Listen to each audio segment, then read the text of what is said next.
Hey everyone, on this week's episode, we're taking a look back into the past, and I'm going to do a little audio commentary for one of my old short films.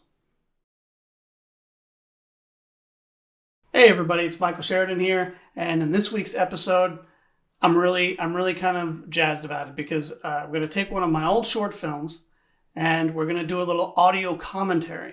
I'm going to play it, I'm going to watch it. I have it set up in front of me on a screen, and I'm going to watch it live. But then on the video, I'll do like a little picture-in-picture thing, and I'll do a little audio commentary and talk about the production of the film and what I remember from actually doing it. This is actually an interesting case. I made the film in 1999 when I went to the New York Film Academy. It was my final project for the film, but the version that's actually on the YouTube channel now, and the one that we're going to watch, is one I actually did in 2004. I sort of George Lucased the project a little bit, and I'll explain some of that during the commentary, but I just wanted to give that little bit of a setup. So let's just get right into the movie.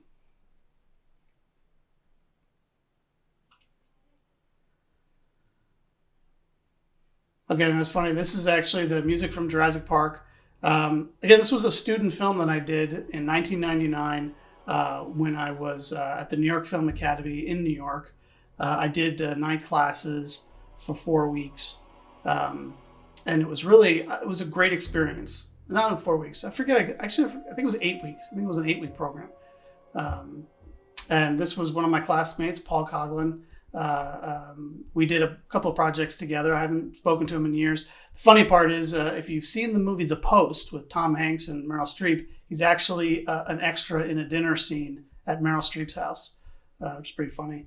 And the location we shot this at was my uncle, Paul Colleton, is a photographer in New York City, and this is his studio. All this was shot on 16 millimeter black and white reversal film. That's what we all used back then. The greatest part about being at the New York Film Academy at the time was that we did everything on film, and we had to use Steenbecks and everything by hand. You had to keep these white gloves on to edit the film. It was great. I loved it. I really had a great experience there. And I don't know what it's like now. I know they do mostly digital and everything now, but this was all film.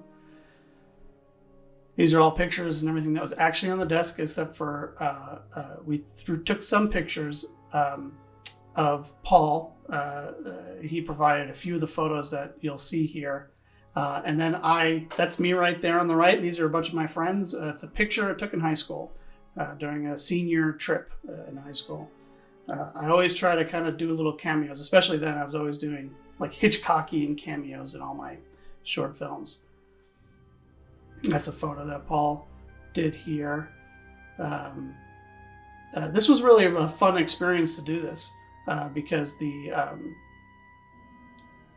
we shot in different locations. So this was actually Paul's apartment that we shot that scene in. And there are a couple other flashback scenes that come up. They were all shot at Paul Coughlin's house in Queens, Sunnyside, Queens. And now these two guys coming in a moment. This was actually a really cool shot. It was difficult because we had to shoot in slow motion, and I only had enough money to buy a certain amount of film, and when you did slow motion back then, you had to speed through the film really fast. So in this scene, to get this shot, I'm actually on like a moving dolly, which really wasn't very easy to move. And I was laying on my back, shooting up at them. But I was so happy that it came out.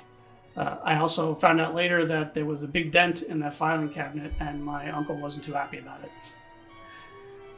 So that's Sam Mendes. He was a guy I worked with, really wonderful man, absolutely terrific guy. And his name is Alfredo, and I'm probably remembering that wrong, because for whatever reason, I couldn't remember his name, and I'm totally blanking on it right now. And he was actually a friend of Paul's that came in to help out. Like I said, Paul and I were film students together, and we pretty much shot this just the two of us and the actors. I didn't really have any crew. There was one other classmate of ours that was there.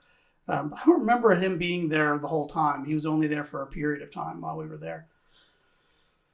And this is all still the studio. Like I said, my uncle is a photographer, and he has the penthouse studio, and he has access to all the roof there, and he still shoots stuff there. They do movies up there all the time. He does a lot of photo shoots.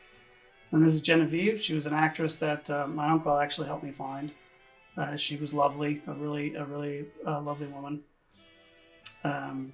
We had a very great time here, but a lot of this was pretty difficult because we shot this, I think, in October or something. It was cold. It was September, October. It was pretty cold, and the roof got very windy. And Paul didn't really complain. I'll give him a lot of credit. He didn't complain, but he was barefoot for all this. Like right in this outfit here, he's got no shoes on, as you can see. And he was in a lot of pain in a shot that's about to come up. Now, this shot here is actually a shot I filmed in 2004 when I did the George Lucas version of this. So now see, he's going up the ladder there. He was in so much pain going up that ladder because that's just like this ugly metal ladder. And his bare feet were killing him. But like I said, he didn't complain, so I give him a lot of credit, and I'm really appreciative of that. But anyway, so that one shot there was a shot I inserted because I had forgotten to do it on the day, and I had no film left, and there was nothing I could do about it. So when I went back, I redid it. It looked better when I remember first doing it, but it doesn't look quite as good anymore. So I kind of regret doing it now, but I decided to leave it, and this is the version. The titles, the credits at the beginning and the end are also new. Those were all things I did I forget, in some early, I think I did it in Final Cut 7 at some point or another years ago. This is again all in Paul's apartment. I love that shot. That's one of my favorite shots when he walks right into the light and the light is on his face like that. I was so excited when I saw this because he shot a lot of this stuff is all on film. I didn't know if any of this was going to come out until like a week later. I had to wait. I had no clue. I had a light meter, and that's all I could really judge by to know whether or not I was going to get any of these shots. And when that particular shot, when he steps into that light, when that worked, I was so excited and happy that I pulled that off. And this whole bit here is Calvary Cemetery in Queens. Paul and myself, and we had one other person with us. We went into that cemetery. We just pulled in, found a gravestone, and used it. It was all completely random. Did in about 15 minutes. Just sort of stole it away. And this was pretty. This whole sequence was pretty fun. That's actually, and just to clarify, when he does this part, this bit here, that's chocolate. That was actually chocolate sauce that we used as blood. Now it's funny. This is Sam, right? And not to kind of ruin the effect, if anybody doesn't notice, but that's Sam, who I worked with. But the guy who's with him is not the same guy from before. Not to spoil the thing, but that's actually a different person. He's a classmate whose name I'm blanking on again, but he was somebody who was actually in our class. And that's it. I sped through that really fast. This was a script that I was really excited about doing. Carl, that's right. Carl was the name of the Alfredo is the guy who was at the end there. Alfredo, yeah, he was he was a classmate, another person in our New York Film Academy class. And all these titles I did afterwards. These are not the original titles from the show, but I did them in exactly the same order, and they say exactly the same thing. But I did a special version of them. But I've always been very proud of this movie. And I remember when I first showed it at the graduating class, was pretty exciting. Now it's over, so I guess we can let's go ahead and just I will take over the view again. When I made that short film, I was really excited about it because I really loved how it came out. I was, it's not perfect by any means, and it's probably a bit of a cliche thing to some degree of film school student short films. But I've always been very proud of it because it was my first real attempt to do like a lengthy short film. It was all shot on film, and one of the things that was I was just really proud of is just the idea that it told the story I tried to tell. There were other kind of shots I had in mind. There were different things. I was going to have like him dropping a flower at the gravestone and everything. And I only had so much film. I had like I had 300 feet of film when I shot that, and I used every inch of it. And by the time we were done, we got to the end, I did the last shot. That was the end of my film. I had nothing left. And I didn't really have the money back then to really get more film. And even if I wanted to, it would have been more complicated at that point to get more. But it was really a great experience to learn how to do all that stuff and get a chance to do all that stuff on film. And all the music in it, you'll notice it's all repurposed. The music at the beginning was Jurassic Park, and the music throughout it is from Alien 3, which I think is one of my favorite soundtracks, and I think it's a beautiful film. Despite it, whatever the fandom has turned it into, I love that movie. And there's the sound of the heartbeat in there, and I don't remember where I got that from. I don't remember where I got that from. And I'm thinking there was another music cue in there, but I'm pretty sure all the rest of the music was Alien 3. I don't think there was anything else in there.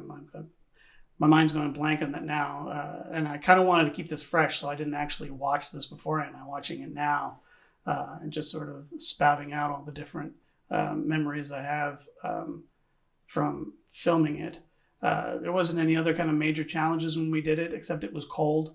And we really tried to get through that as quickly as we could. But I was always so happy that it came out as well as it did, because like I said, you had no way of knowing. Like, it's hard for younger people to get that sense now, but you had no way to know whether you got the shots. No way of knowing. You had your light meter, and you just sort of trusted that you were getting everything right. And there is one shot, like the part where his body's laying down on the roof after he's shot himself. That's actually kind of dark. I underexposed that part. But that managed to still work out where you're seeing enough. And the sunset part, I love, like that ending shot. So proud of how that came out. I really was pretty happy. And that's right. We'll go back to the fun part about being the New York Film Academy was, there were a lot of different kinds of students there, all sorts of people. And the sad part, I should say, the sad part of it was most of the people that went to that school didn't necessarily know what they were getting themselves into, I think. I think they didn't necessarily get that doing film was actually hard work. And a lot of them never finished. I remember sitting in the editing bay once, working on the Steenbeck, which is awesome. But working in one of there, and there was this Asian girl that was editing her final piece, and she was doing like the directing course. She was doing a different course than what I did. And she explained to me that she was one of like 16 kids in that class and was the only one that finished, the only one that did the final project. And when I did it, I was one of 3. There were only 3 of us. My friend Paul ultimately finished his project, although he didn't do it by graduation. And there was another kid I think his name was Christopher. He finished his, and then I finished mine. But we were the only 2 that showed it during the big graduation ceremony where they screened all the short films. And I remember the greatest part of that screening was I was there with my family and my Uncle Paul and everybody were there. And then we screened the film, and there were these 2 girls sitting in the row in front of me. And the moment the short film ended, they just looked at each other. They kind of squealed, and they were like, "That was the greatest thing ever." And that's an actual quote. And I swear to God, I was on cloud 9 for the rest of that day. And even my dad told me that like he was happy. He felt like it was actually good, and it was nice to just the whole experience of making that film was terrific. Showing it was terrific. Everything about that short film was terrific. I still watch it now, and I still feel like, hey, I achieved what I set out to achieve. And I think that's the most anybody can ask of a short film, especially when you're doing it that young and like that early. Like, I'd only done a few shorts at that point, and that was like the biggest project I'd ever done up to that point. And anyway, it still makes me feel good, and I watch it now, and I kind of, I don't feel bad about it. I'm not ashamed to say I don't feel bad about it. And that's all I got to say about it at this point. Thank you for tuning in. Please subscribe if you're liking the videos that we're doing here every week for 2021. Hit that notification bell, leave a comment down below. Let us know what you thought about the commentary. Let me know if you have any other questions about the film. I'm happy to talk about it. And that's it.